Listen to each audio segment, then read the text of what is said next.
Assalamualaikum warahmatullahi wabarakatuh. Perkenalkan, nama saya Jabar Rahman Suaib, Stambuk F551-18121. Di sini saya akan menjelaskan tentang singleton pattern.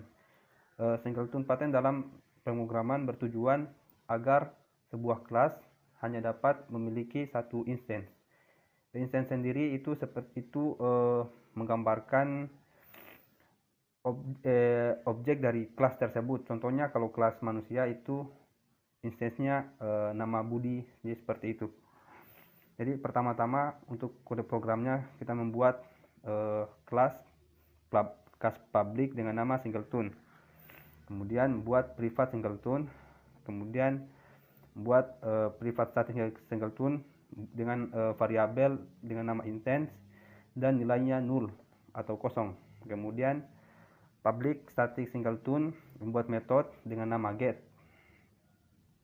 Dan di sini jika nilai instance-nya sama dengan null atau kosong, maka instance new singleton atau dari private singleton ini. Kemudian return instance mengembalikan nilai instance.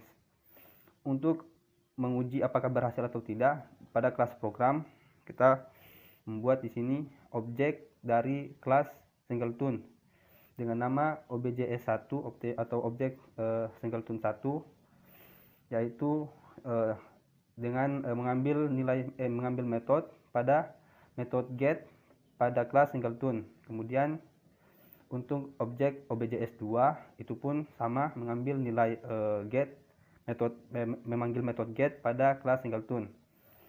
Dan di sini jika objek 1 sama dengan objek 2 atau nilainya itu sama dengan nilai metode get pada singleton, maka di sini akan menampilkan nilai singleton berhasil, dan jika tidak maka menampilkan singleton gagal.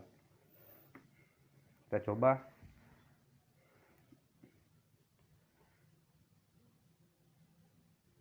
Nah, jadi dia di sini singleton berhasil.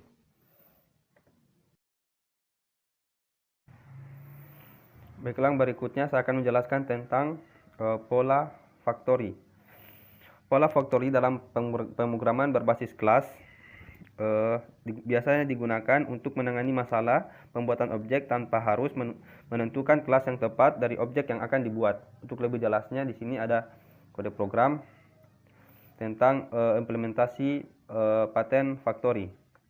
Pertama, di sini terdapat interface dengan nama iConnect, deklarasi interface dengan nama iConnect. Di dalamnya ada member interface itu sendiri berupa void create connection. Kemudian buat kelas baru dengan nama kelas nama dan mewarisi dari tadi interface iConnect tadi. Kemudian public void create connection yang merupakan member dari interface iConnect tadi. Isi dari public dari metode void create connection adalah menampilkan di layar tulisan nama saya. Kemudian kelas tadi sama seperti kelas nama, namun di sini dia menampilkan tulisan tempat kuliah saya. Kemudian kelas kosong sama seperti kelas tadi dan kelas nama, dan terdapat metode void create connection dengan yang gunanya untuk menampilkan di layar konsol tulisan kosong. Kemudian terdapat kelas select connection untuk melakukan pemilihan. Di dalamnya terdapat metode select connection yang terdapat nilai string, variabel string dengan nama variabel connection. Kemudian private string membuat variabel string dengan nama connection. Kemudian public iConnect get connection. Di sini jika connection atau tadi jika connection atau yang nilai connection ini merupakan tadi variabel string tadi, jika sama dengan name, maka yang akan ditampilkan mengembalikan nilai di sini new name dari kelas nama. Kemudian jika connectionnya itu nilai string connection adalah tadi, maka dia akan mengembalikan nilai dari kelas tadi.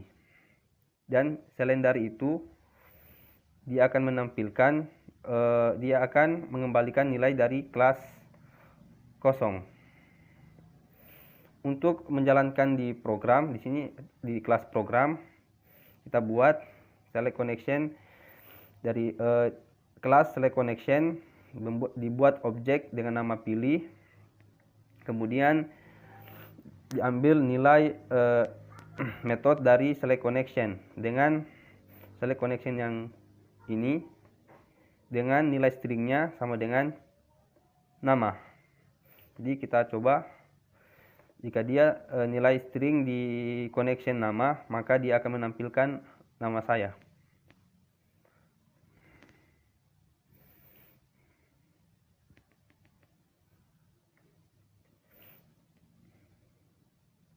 Ya, jadi dia akan menampilkan nama saya. Jika di sini kita ubah menjadi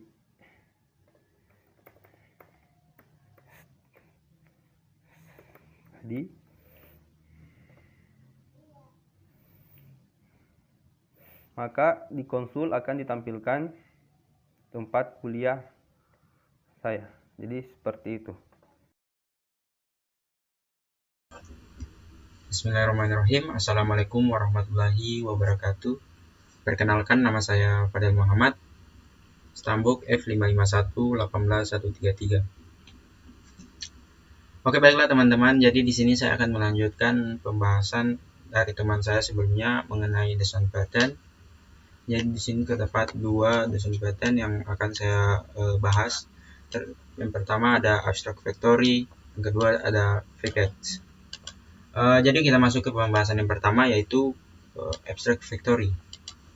Jadi di sini saya akan menjelaskan apa sih abstract factory itu. Jadi abstract factory itu termasuk kategori desain pattern. Jadi abstract factory itu juga dapat mengimplementasikan atau mendefinisikan per setiap factory method yang menjadi operator baru. Pattern factory atau abstract factory ini juga dapat menyediakan sebuah interface untuk menciptakan objek yang terkait tanpa perlu menyatakan kelas dari implementasi dari interface. Begitu teman-teman. Jadi di sini saya akan mencontohkannya melalui kode program dari C#. Saya ambil contoh pada pemilihan atau minat pada jurusan.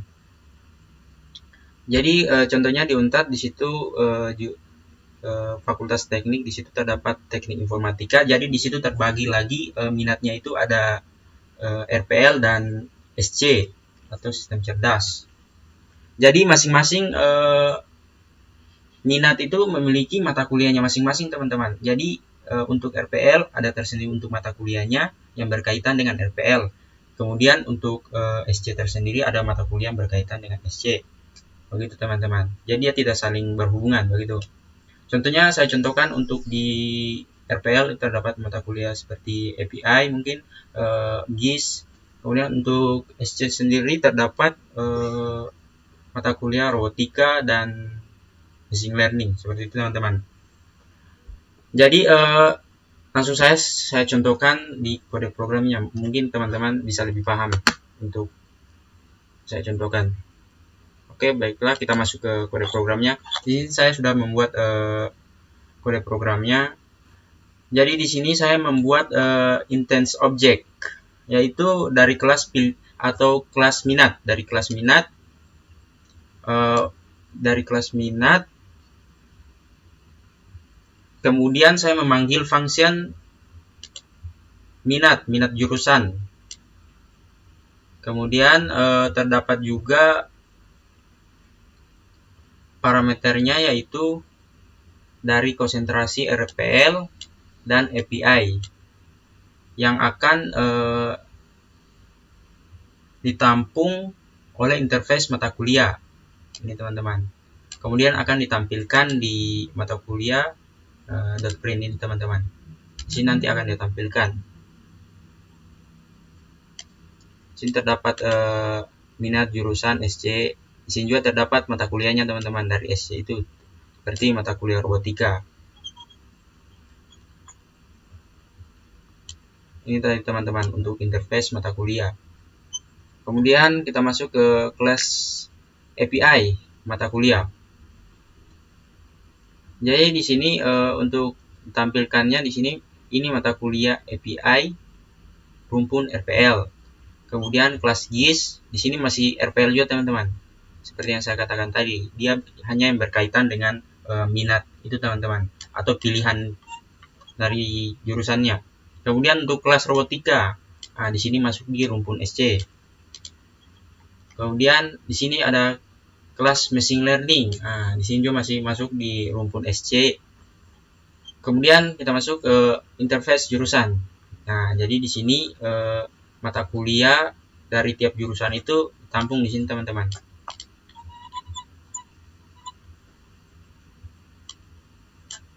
Mungkin untuk lebih jelasnya di sini saya akan menjalankan kode programnya.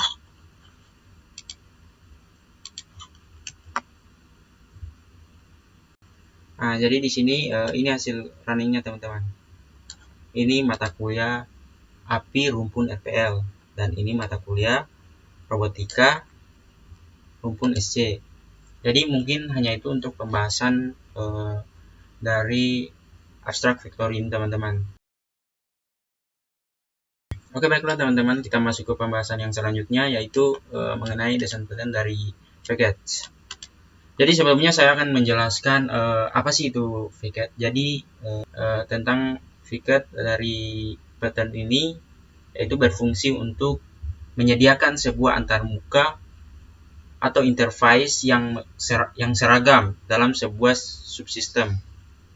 Bisa dibilang package ini juga menyediakan sebuah antarmuka pada level yang sudah tinggi atau pada level atas. Kemudian tujuan dari subsistem yang berada di bawahnya lebih mudah digunakan. Antarmuka yang nantinya dihadapkan pada pengguna akan terlihat lebih sederhana, di mana pengguna itu tidak perlu mengetahui bagaimana sub-sub di bawahnya atau sub-sub level sebelum interface itu teman-teman. Jadi dia tidak melihat sub-subnya lagi. Jadi di sini saya akan mencontohkan seperti pada contoh kehidupan sehari-hari, mungkin kita dalam perkuliahan. Saya contohkan saja dalam organisasi, dalam pembuatan sebuah kegiatan. Jadi di situ terdapat pasti dalam kegiatan itu terdapat ada ketua, ada wakil ketuanya, dan ada juga bendaharanya. Jadi di situ dalam pembuatan kegiatan itu kita hanya melihat dari ketuanya. Jadi sub-sub di bawah dari ketua itu kita tidak lihat lagi teman-teman. Begitu. Contohnya dalam sebuah pembuatan kegiatan. Jadi untuk lebih lanjutnya mungkin saya jelaskan di kode program. Di sini masih menggunakan sysap teman-teman, agar teman-teman dapat memahaminya dengan lebih mudah. Oke, kita masuk ke kode programnya. Jadi di sini saya sudah membuat kode program yang sudah saya contohkan tadi, seperti membuat kegiatan. Jadi di sini saya sudah membuat variabel untuk ketua, wakil, bendahara. Jadi di sini ketua mempunyai tugas, yaitu seperti pos untuk jenis kegiatan. Nah, di sini ketua juga mempunyai tugas untuk persiapan, wakil, rapat, ada pos, dana, dan pos. Jadi di sini kita implementasikan di sini teman-teman. Console white line jenis kegiatan. Jadi di sini dia tampilkan untuk jenis kegiatannya. Kemudian persiapan, menyiapkan segala kebutuhan kegiatan. Kemudian untuk kelas wakil, di sini dia untuk posnya itu dia memprestasikan LPJ. Kemudian untuk void rapat, di sini dia dalam rapat itu dia menyediakan atau mempersiapkan kegiatan apa saja yang dibutuhkan dalam kegiatan. Kemudian untuk bendahara, di sini dia untuk posnya di sini dia menyerahkan LPJ atau laporan pertanggungjawaban. Kemudian untuk void dananya dia membuat LPJ. Saya rasa teman-teman sudah dapat memahami jika melihat kode program ini. Mungkin untuk lebih jelasnya saya akan jalankan terminal. Coba ya teman-teman. Oke. Nah, di sini teman-teman, jadi sudah sangat jelas. Di sini terdapat jenis kegiatan, menyiapkan segala kebutuhan, kegiatan, estimasi dana, aplikasikan LPJ, membuat LPJ, dan menyerahkan laporan pertanggungjawaban. Mungkin saya rasa sudah cukup jelas untuk penjelasan dari saya mengenai abstract factory dan VCAD. Mungkin untuk pembahasan selanjutnya terdapat proxy dan desain pattern lainnya akan dijelaskan oleh teman saya selanjutnya. Sekian dari saya, terima kasih.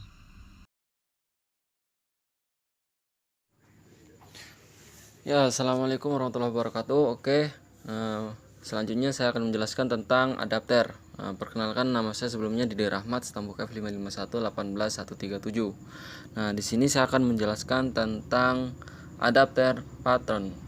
Nah, fungsinya yaitu kita lihat dulu pengertiannya, yaitu salah satu pattern yang termasuk ke dalam struktural pattern. Nah, adapter pattern berfungsi untuk menggunakan kembali metode yang sudah digunakan pada kelas sebelumnya terhadap kelas baru yang akan kita buat. Ingat, ini penjelasannya lebih ke kembali ke metode yang sudah digunakan pada kelas sebelumnya. Nah, ini dia salah satu contoh adapter. Nah, yang pertama kita akan buat namespace-nya itu adapter pattern. Kemudian di sini ada beberapa kelas. Karena penjelasannya tadi metode kelas akan mempengaruhi kelas sebelumnya. Nah, di sini maka kita akan buat beberapa kelas. Nah, kelas operasi, kemudian di sini ada kelas sasaran, kemudian kelas adapter dan kelas program. Nah, di kelas operasi sendiri dia ada public void-nya perintah operasi. Kemudian konsol operator lainnya yaitu memanggil pasukan perang. Nah, setelah itu di sini ada beberapa kelas. Nah, ingat dia akan mempengaruhi kelas sebelumnya. Ingat, ini adapter pattern. Kata lainnya itu beradaptasi dengan kelas sebelumnya. Jadi apapun yang dipanggil dari kelas yang baru, dia akan mempengaruhi kelas dari sebelumnya tadi. Nah, kemudian kelas selanjutnya yaitu kelas sasaran. Di sini ada public virtual void-nya.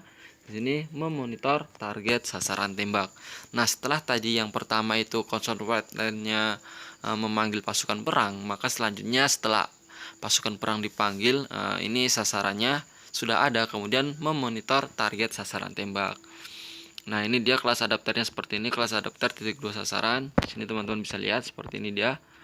Nah, kemudian kelas programnya. Nah, di sini implementasi adapter pattern. Kemudian ada plus datetime now, itu maksudnya data terbaru sekarang. Ini teman-teman bisa lihat di sini. Nah, ini dia datetime now, waktu terbaru maksudnya ya.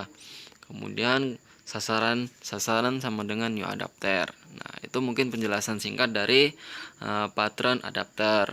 Nah, selanjutnya saya akan menjelaskan tentang pattern yang lainnya. Oke.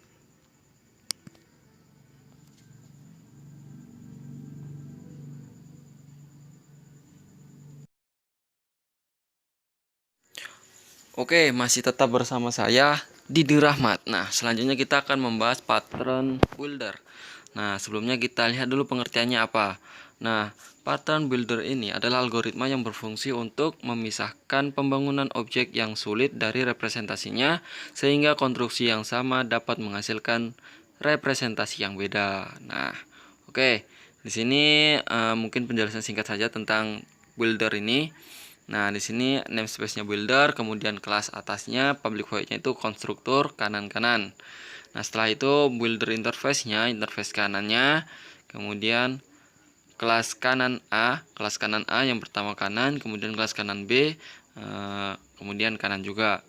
Nah, di sini kenapa banyak builder itu? Builder kan nama lainnya dari bangunan. Nah, misal kita akan mengobservasi sebuah data, jadi di sini kita ambil studi kasusnya tentang kampus saya sendiri yaitu Universitas Tadulako. Nah, di sini di dalam elemen kampus tentu saja bukan hanya ada yang namanya bangunan, bukan hanya ada yang namanya mahasiswa maksud saya, namun banyak juga staf-staf yang lain, mungkin staf operator, mungkin dosennya, mungkin tukang bersih-bersihnya, atau mungkin satpamnya. Nah, di sini kita akan mengambil studi kasus antara mahasiswa dan dosennya.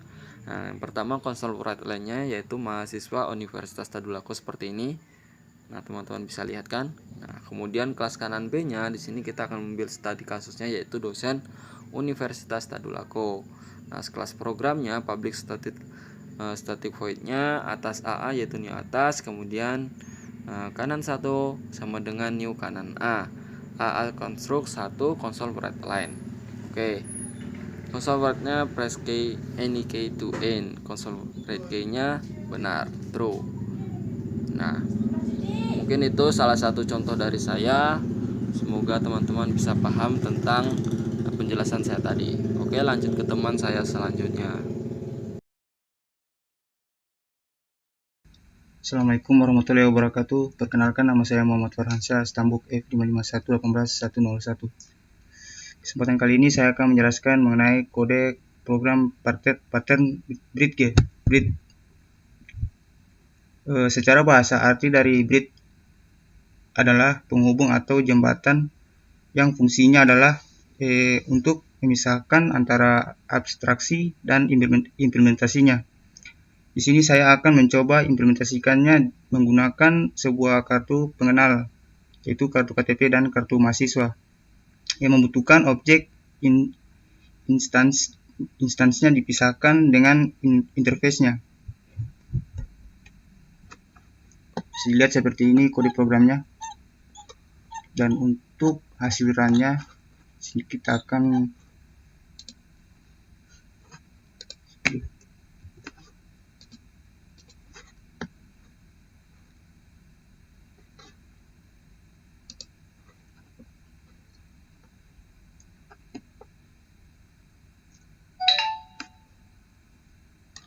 untuk hasil-nya seperti ini.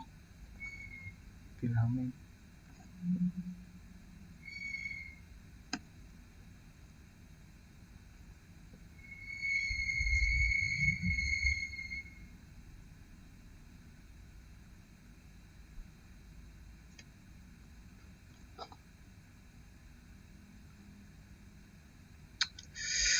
Mohon maaf sebentar, agak lalot.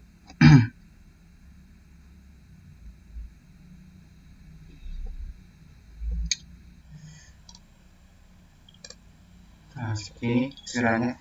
Sini ada inputan nama, alamat, dan status. Di kelas KTM interface-nya dan interface-nya biodata. Dari interface kelas KTM implementasinya dari interface biodata. Nah, seperti itu penjelasan saya mengenai bridge. Bisa diketahui bridge ini adalah pemisahan abstraksi dan implementasinya. Bisa dilihat waktu kelas run controller diakses dan kemudian memanggil metode yang diwariskan dari parent kelasnya. Kemudian juga bisa dilihat waktu metode set biodata diakses diisikan dengan objek instance kelas implementasinya dari interface biodata. Kalau agak bingung, coba analisa lagi, ulangi sampai paham. Mungkin saja penjelasan dari saya untuk bridge. Selanjutnya ada proxy.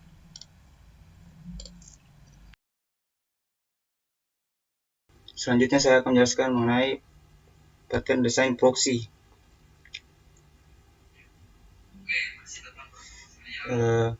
Pola desain proxy menyediakan pengganti atau bertindak atas nama orang lain atau tempat untuk objek lain untuk mengontrol akses ke sana.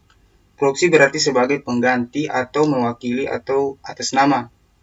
Dalam bentuk yang paling sederhana, kita dapat mendefinisikan proxy sebagai kelas yang berfungsi sebagai antarmuka untuk sesuatu yang lain. Proxy dapat berinteraksi dengan apapun seperti koneksi jaringan, objek besar di memori, file, atau sumber daya lain yang mahal atau tidak mungkin diduplikasikan. Kita juga dapat mengatakan bahwa proxy adalah objek yang dipanggil oleh klien untuk mengakses objek sebenarnya di belakang layar. Itu berarti dalam pola desain proxy sebuah kelas mewakili fungsionalitas kelas lain.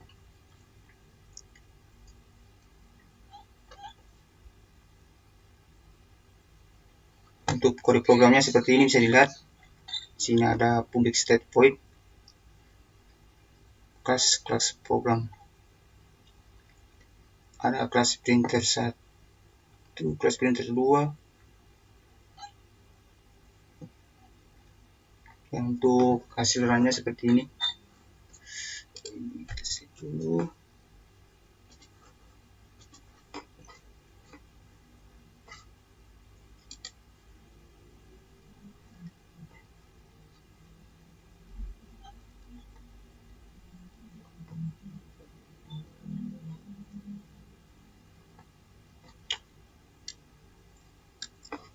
Untuk hasil runnya bisa dilihat seperti ini. Kelas proxy diinisialisasi. Teks di sini taruh teks dari kelas proxy. Ya, mungkin itu saja penjelasan dari saya mengenai desain pattern proxy. Kurang lebihnya mohon maaf.